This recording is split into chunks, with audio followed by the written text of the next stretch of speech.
there were certain things that I was not able to say by law. Okay. Once it got to be on the ballot, I could not be for or against it. Okay. I could only state facts and everything. I could not go into the nitty gritty. You couldn't be a proselyte of that. Yeah, and so I just want the public to know that, we all the elected officials was prohibited from saying that in that state law, and so we did. We stayed within the parameters of the law at that point, and there was a lot of things that I could not say. I wished I could have said in public, Right. and everything, but I was prohibited from saying that. Now I'm not prohibited.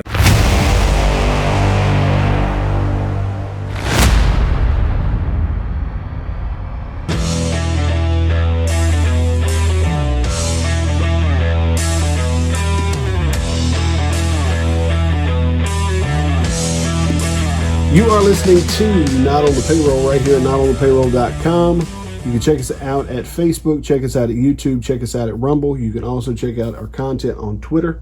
Look for the gorilla with the red headphones and you will have found our mascot. This morning we are sitting down with Sheriff Burby over here in Newton County. Sheriff Burby, I appreciate you taking time with me and sitting down for us to kind of discuss what's going on in the community. I know recently you had some community meetings, I guess, or a community meeting down in the Bon Weir area. How did that turn about? It turned out real well. We had a second meeting last Thursday, and we selected, we assigned districts. Okay. Because we have folks there from Bon Weir, Falwell, Biloxi, Belgrade, and Sanjak, and Buckhorn. Okay. So we assigned districts for those different places. So it didn't make sense to go here and then here and different groups. So all of them was there. We met at the Hughes Center. I really appreciate all the folks there that hosted it, and what we're trying to do. We went over the tenements of getting started by selecting those districts, and then selecting those points of contacts in this districts, in each district. We had selected all of them but a couple, but also I showed them that sign. Can you hand me that sign? Yeah. This is a prop. This is a sign, and this is kind of an example of what we're gonna put signs up in the various areas. They also gave me areas where they wanted their signs at and everything, so I know how many signs we need. Sure. And everything, and it's not gonna look exactly like this. It's gonna be somewhat meaning the same thing. Okay. We also talked about the importance of knowing who your neighbors are, staying vigilant, and not being a vigilante. Okay. We want. That's hard. Well, it's like this. We go back to some of the things I've learned when I first got in law enforcement is that your basic personal safety is counting on you not putting yourself in vulnerable positions or situations for you to be victimized. Gotcha. So that means you have to always have your awareness around you about you and your family, wherever you are. Right. And everything. So we talked about that. So being vigilant and not a vigilante, because that's what we're here for. Right. Call us. In our call campaign, when I first took office 2.5 years ago, we said, if you see something, say something. I took that term from the TSA saying, see something, say something. And that has worked. We get a lot of calls on crimes that has been committed and that they think has been committed, because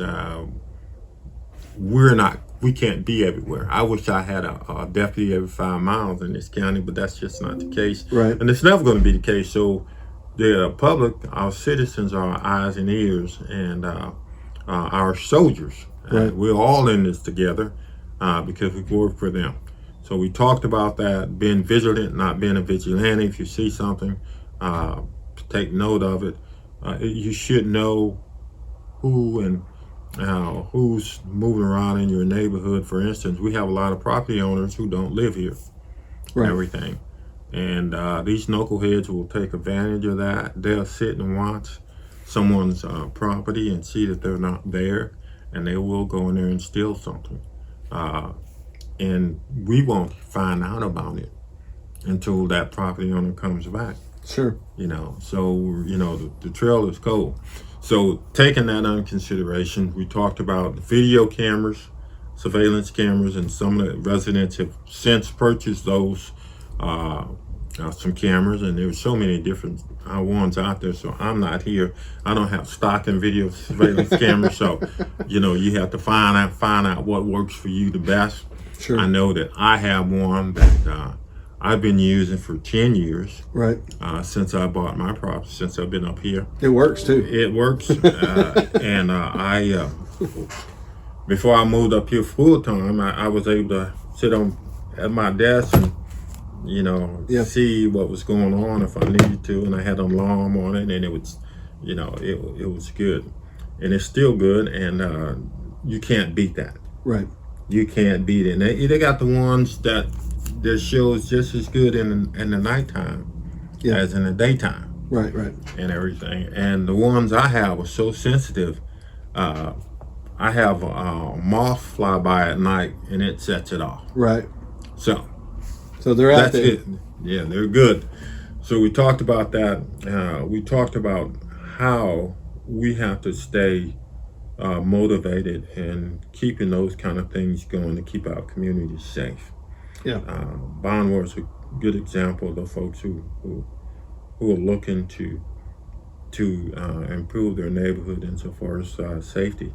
And I know a lot of the various communities around Newton County is like that. And I told Bon Weir, I said, you guys are our model that we want to set up for Newton County so we can take this around to the various communities and set one up for them. Helping them get set up and get people in place and everything to work with us, and we're always there for them, is what our goals are, to make Newton County a safe place to live, work, and play, and everything. We have a lot of folks come through here. This is a major east-west and north-south route in this county. So we have to stay on our P's and Q's to make sure that we're doing all we can do to stay safe and protect our properties and stuff that we worked hard for. Right. And everything. So tell me right now, just going into the summer, I mean, obviously we're pretty much all the way through June, but what do you guys, what's kind of the, obviously with people traveling with vacations and things like that, that's very much a part of what you're talking about with being mindful. I mean, I know I have some neighbors who are in the oil field, so they travel, and just being mindful of what's going on. What are some other things people need to be mindful of moving into the summer? Well, just make sure that you tell the neighbor, you're going to be gone and everything. We do that in our neighborhood. I know someone is gone, and I keep a good eye on them, on their house and their property. You can call us if you want us to do a extra patrol. Right. And call dispatch at 409-379-3636 and give us your address and when you're going to be out of the area and everything. Be mindful of that. Another thing too, if you're out on vacation, don't place your photos in Miami somewhere while you're there. Sure. Wait till you get back. Yeah. Wait till you get back, because they got knuckleheads to sit there and monitor those kind of things. It's almost like a homing beacon, just right. For, hey, right. We've left home. Right. I tell you, case in point, this is a little different, but some similar. I remember years ago, we used to have to, when I was a chief somewhere else, folks used to call us and say they have death in the family, and the family was going to be gone and everything, and we would do extra patrol on their house, because we had an incident where someone went and just stole everything out of the house. Wow. Yeah, because everybody was at the funeral service, and that's sad, man. Yeah. They just go to show you how some of the folks in our society have gotten that low to do those things. They monitor Facebook too, so remember that. Be mindful and not post those photos. The neighborhood watch is something that, it's not new and everything. Sure. It's underused, right, and everything, and it is something that that we feel that from the community standpoint, it also gives us bridge that gap between law enforcement and the general public. Being able to relate and know who we're serving. I think I had like at least three guys came that works here, the deputies, and someone was off duty and everything. So we care a great deal and everything, because your safety and everything is our goal. Right. So good deal. Anything else of importance that you would like to put out to the people? Yeah, we recently had our jail inspection last in May. We had some issues with our facility. Like I said, if we ever fail a jail inspection, it was going to be because of the facility, not the operations, how we run it. We did have a piece of equipment that was down that we had to get repaired and everything, and that has since been repaired, so we're in compliance. But those things happen. Just like you just saw a few minutes ago, one of the deputies passed by, was talking about some issues back there in the jail. Our facility presents a great deal of challenges, and it's with the equipment and some of the things that that has to go on back there. We really need a new jail, man. Yeah. No ifs, ands, or buts about it. You can only put Band-Aids on this thing for so long, and we're just about running out of Band-Aids. Right. And right now we have outsourced our inmates to Jasper and Hardin County, gracious enough that they're for us and everything, and I look for that to increase in inmate costs per inmate. We're going to budget for an increase in Jasper next year, and rightfully so, because they've done very good for us. It's time. Things cost money, and I'm sure we're going to probably have an increase in Hardin County as well. Currently, we have about 6 over in Jasper, and about 14 back here and everything, inmates. And those numbers I got 2 of them inbound right now. Okay. 2 inmates inbound is coming to jail that we had warrants for. So it's always a revolving door, and we really need to get a bigger jail with the facilities more up to date, because we're replacing things because a lot of the equipment here you can't even find replacement parts for, because they don't make them anymore. I got you.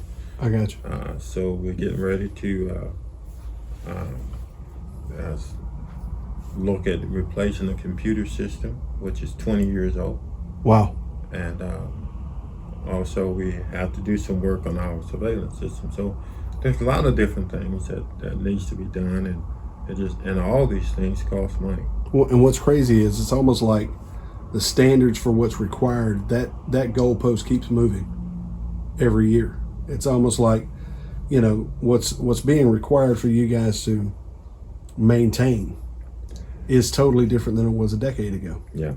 And potentially less revenue in the county to try to keep up with the yeah, and be mindful, you are absolutely correct. And the prices go up. Yeah.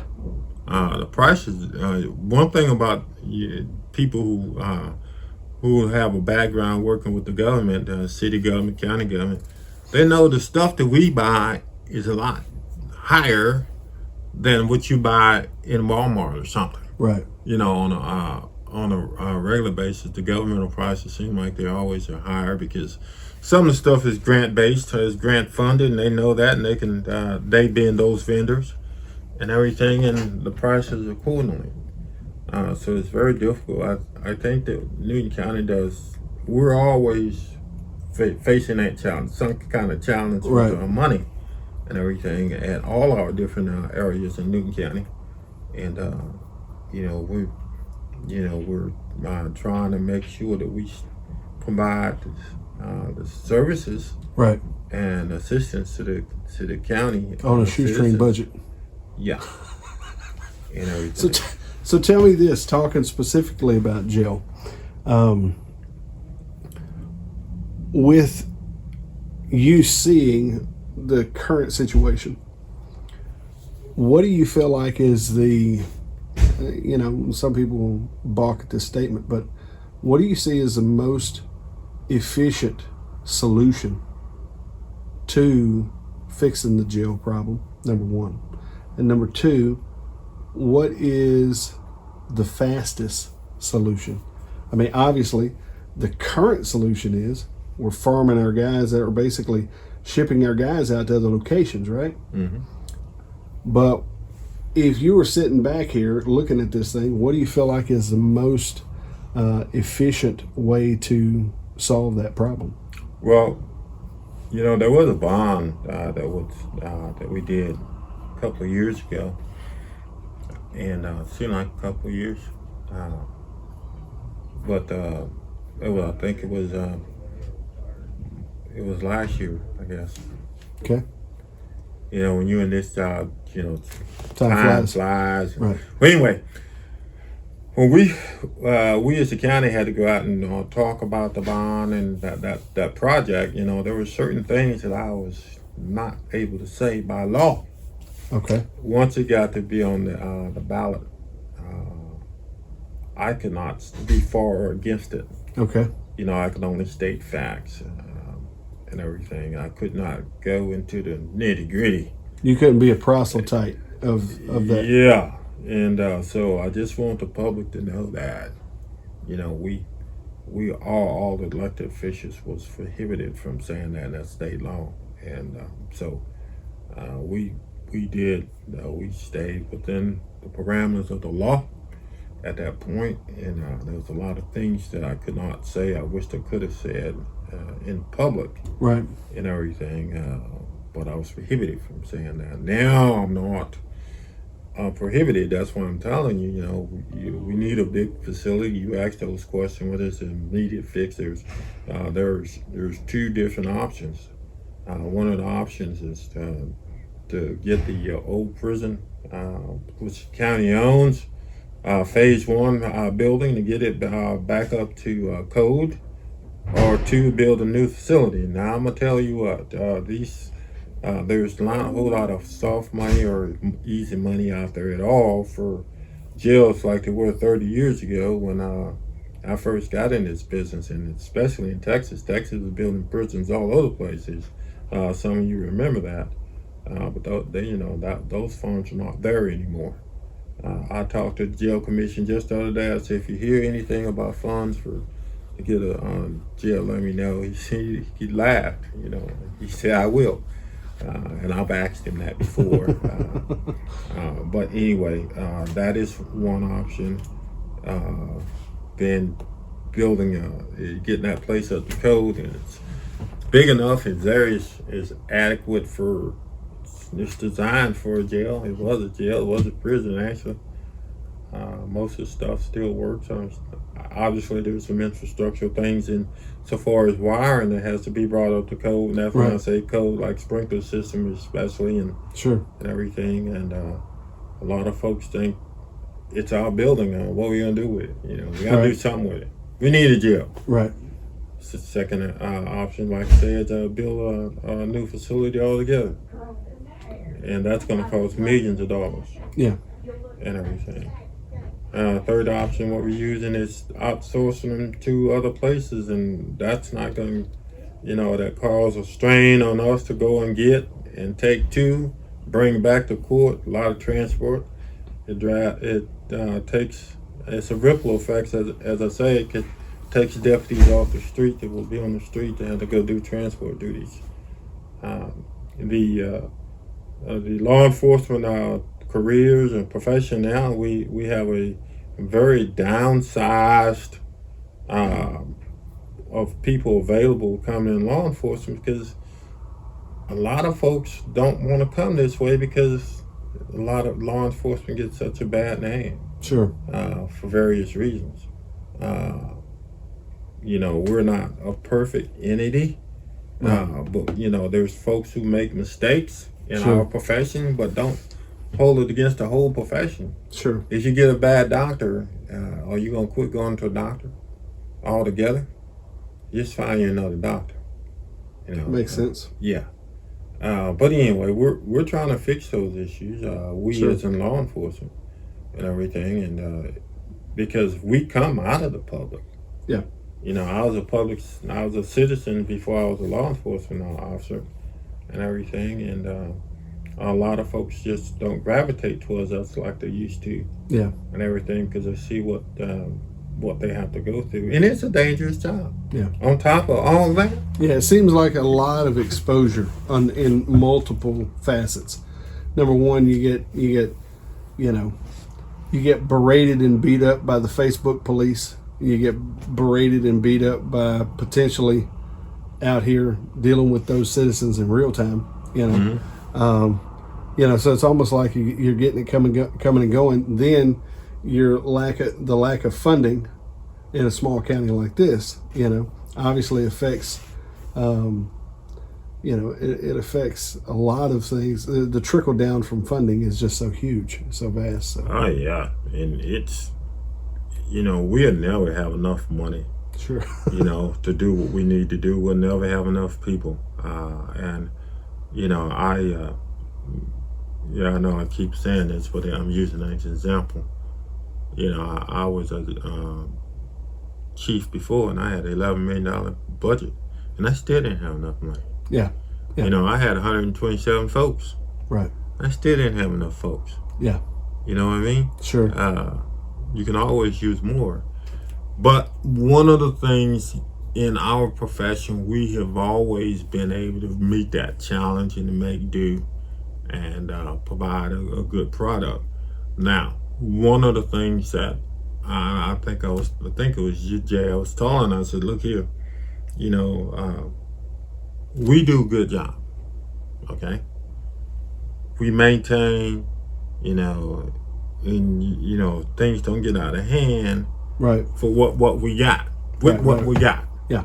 So that's a false sense of, okay, y'all doing the job, you don't need any more people, right? And I'm not saying that's the case, right, but that is the assumption, right? Sure. That you have enough, and we don't have enough. We never have enough, right?